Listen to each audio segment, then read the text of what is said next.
ole phone storage ti thawl dana kha part 3 kan soi lenga masabara chonin setting a lut nga setting ai lut tanga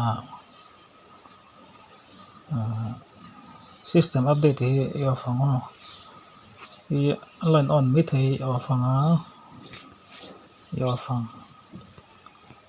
chuan off zo khanam back la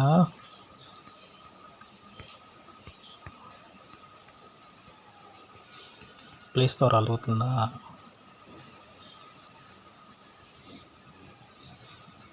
hetelai in la golem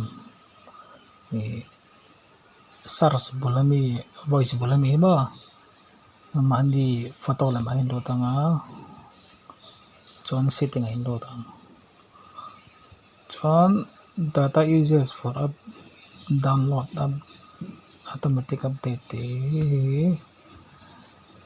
ASK me everything time tin danga tikhan don auto update application in tinga tikhan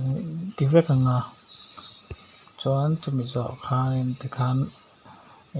info na application ka aman update to long automatic in chuan phone storage ka tholanga update du chau kha tikhan in tinan youtube lo ta sala youtube kha tikhan heta hen uninstall te han update tira na ila phone open te han anga tikhan update anga chuan tikhan nin tinga an update zo in phone kha